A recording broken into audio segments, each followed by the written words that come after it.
There are a lot of programs from OVP. So, siguro po my first question would be, since napakadami pong programa and also at the same time, marami ring issues na kinakaharap si Vice President Duterte. My first question would be, how involved is she now in the rollout of these programs, given nga po na may mga scheduled trips and etc.?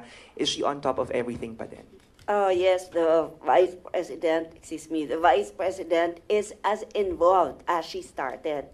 So, nung rinroll out yung mga programa natin, beginning 2022, up to now, her involvement is the same, even more. Kasi, syempre, marami tayong nakikita na pwede pang mga areas of improvement. Maraming mga bagong ideas rin na binibigay si Vice President. So, her involvement never diminished. Yes, tatanong kasi, mention ko na ang next question. Even if she's not physically here, she's still the one running the office. Kasi may technology naman eh, 'di ba? Tayo lang, yung mga nandito, kami yung gumagawa, kami yung mga sundalo, but the instructions come directly from the Vice President herself.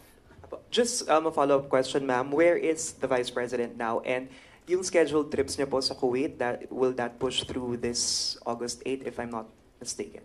Let me verify that information. We'll get back to you on that one. Thank you. But is she in the Philippines now? I will get back to you on that one. Okay, thank you. You mentioned that she's more involved now than she is before. Can you just describe how involved she really is with the programs? Parang ano ba siya yung sabi niyo nga siya nagaling instructions and everything.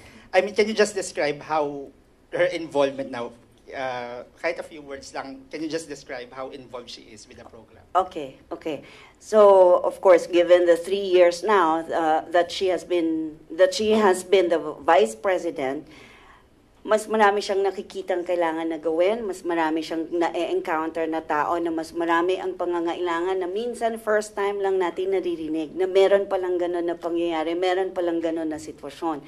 So, lahat po ng ginagawa ng Office of the Vice President, even the regular programs that we have, submitted sa kanya lahat ng report and then magko-comment siya dun sa report that should have given more here, should have given less there, para mas na-spread, na-ikot, or ganyan. Or even the public release, the press releases that we make, even the ones in social media, chine-check po muna ni Vice President yun kung tama ba or accurate ba yung mga figures na binigay nyo, i-compare niya doon sa records niya.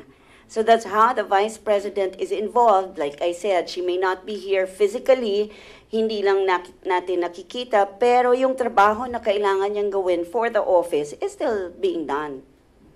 Ano lang, minsan virtual, minsan ghost.